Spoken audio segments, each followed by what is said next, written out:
근데 진짜 이강인을 보면 이 드리블 성공률이라든가 드리블을 하는 부분, 혹은 공이 나한테 들어왔을 때 몇 명이 들어와도 팬텀 쓰고 탈압박하고 라펠로피냐 돌고, 그 다음에 그 액션이 일어난 다음에 바로 크로스가 올라가는 이런 역발 플레이의 오른쪽 윙의 이강인은 너무 매력적이긴 한 것 같아요. 네, 오늘은 이강인 선수의 퍼포먼스에 대해서 한번 이야기를 해보고 싶고, 많은 분들이 왜 이강인이 국가대표에서 오른쪽 윙에 도대체 기용이 되냐, 이 선수를 도대체 왜 공격형 미드필드에 쓰지 않냐에 대해서 많은 궁금증들을 가지고 있으신 것 같아서 한번 제가 생각하는 부분을 이야기해보려고 합니다. 일단은 첫 번째는 이강인 선수가 오늘 보여준 활약을 보면 역시나 미친 탈압박 능력, 이번 시즌 내내 라리가에서 보여주던 그런 모습들을 보여준 거를 느낄 수 있었던 경기였습니다. 그리고 이강인 선수가 이제 공을 잡을 때마다 사실 상대가 2명이 붙든 3명이 붙든 그거와 전혀 상관없이 상대를 제끼고 들어가면서, 어떻게 보면 상대를 제끼고 들어가면서 정말 환상적인 퍼포먼스를 보여주긴 했습니다. 근데 그와 동시에 이제 우리가 느낄 수 있었던 것 중 하나가 뭐냐면, 이 선수가 과연 누구랑 뛸 때 더 효과적이었냐라는 걸 따져봤을 때는 이강인 선수가 오영규 선수랑 뛸 때는 약간 좀 우리가 썰고 들어가야 되고 이런 부분들이 없지 않아 있어서 이강인의 매력이 조금 더 나오진 않았지만, 조규성이 들어가자마자 진짜 우리가 무슨 마요르카의 경기를 보듯이, 무리키와 이강인의 조합을 보듯이 이강인이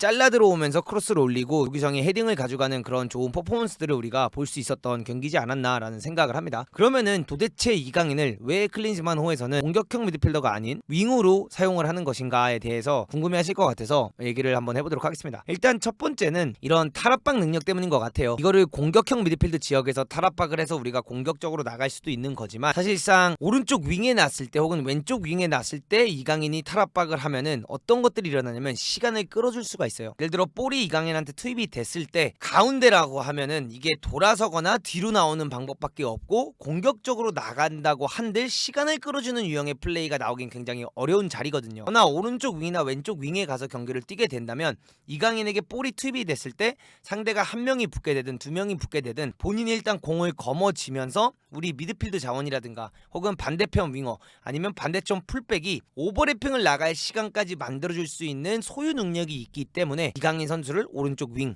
혹은 왼쪽 윙에 기용을 하는 것이다 라고 우리가 볼 수가 있습니다. 그리고 두 번째는 클린스만호 감독님의 축구, 지금까지 우리가 봤던 이 축구를 봤을 때는 공수를 확실히 나눈다는 느낌을 받을 수 있었어요. 안현범이라는 선수는 제주 유나이티드에서 엄청난 오버래핑을 보여주면서 화끈한 공격력을 보여주는 유형의 선수이거든요. 근데 이 선수가 오버래핑을 나간 적이 거의 없어요. 왜냐? 클린스만 감독님이 안현범한테, 오른쪽 백한테 기다려, 오히려 너가 수비를 더 많이 하고 강인이가 수비 가담을 안 하게끔 하자, 이강인의 이 체력을 공격할 때만 쓰게 만들고 싶었던 클린스만 감독님의 조금 생각이 보이지 않았나라는 생각을 합니다. 예를 들어 이강인을 공미 자리에 넣었더라면 어떻게 보면 이강인이 많이 내려오면서 4-5-2를 만들어야 되는 경우도 있고요, 아니면 4-4-2에 서서 계속 전방 압박을 쳐야 되는 부분들이 있기 때문에 이강인 선수를 공미 자리에 쓰지 않은 것 같고, 이강인을 오른쪽 자리에 쓴 이유는 안현범을 어쨌든 간에 공격적으로 쓰지 않으면서 체력을 아껴서 수비하는데 다 그 체력을 쓰게끔 만들고, 이제 수비형 미드필더인 원두재 선수가 내려오면서 이강인이 비교적 마요르카만큼 많이 내려오지 않을 수 있게끔 커버 플레이를 가져가려고 했던 게 클린스만 감독님께서 그렸던 그림이다 라고 저는 이번 경기를 보면서 좀 많이 느낄 수 있었어요. 그렇기 때문에 당연히 공미 이강인,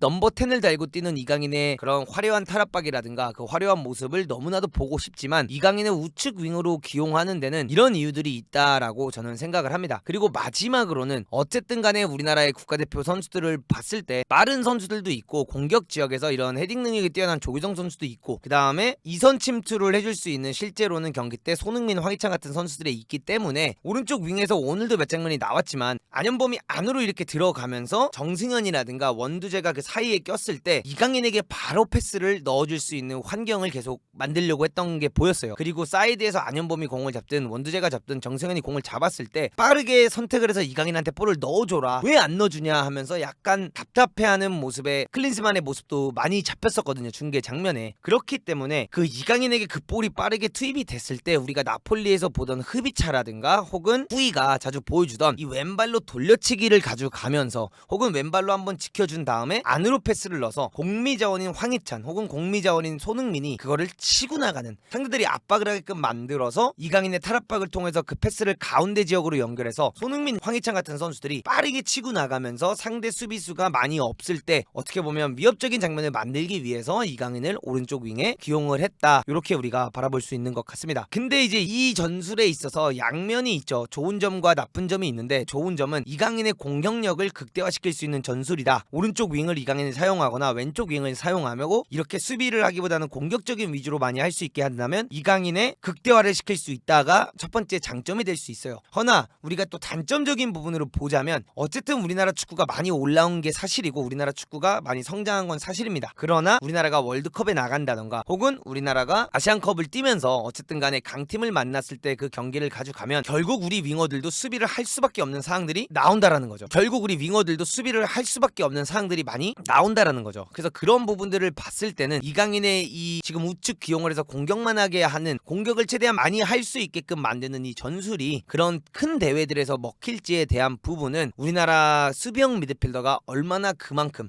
혹은 오른쪽 풀백이 얼마나 수비적인 부분 역할을 해줄 수 있느냐가 첫 번째가 될 거고, 두 번째는 우리나라가 과연 월드컵에서 보여줬던 모습처럼 공 소유를 오래 가져가면서 수비 가담을 덜 할 수 있게 만드냐, 이게 굉장히 중요한 메인 포인트가 될 것 같습니다. 오늘 경기를 보면서 왜 PSG가 이강인 선수를 원하는, 도대체 이런 빅클럽들 AT 마드리드, PSG 혹은 어쨌든 간에 챔스에 들어가게 된 뉴캐슬부터 시작해서 많은 구단들이 우리나라의 이강인 선수에 관심을 보이고 있는지에 대한 명백한 정답을 보여준 경기가 아니었나는 이렇게 말을 해보고 싶습니다. 오늘 경기가 이렇게 마무리가 됐고, 다음 주에 있을 국가대표 경기도 여러분들 중계로 찾아뵙도록 하겠습니다. 다들 수고하셨습니다. 근데 진짜 이강인을 보면 이 드리블 성공률이라든가 드리블을 하는 부분, 혹은 공이 나한테 들어왔을 때 몇 명이 들어와도 팬텀 쓰고 타락박하고 라펠로피냐 돌고, 그 다음에 그 액션이 일어난 다음에 바로 크로스가 올라가는 이런 역발 플레이의 오른쪽 윙의 이강인은 너무 매력적이긴 한 것 같아요.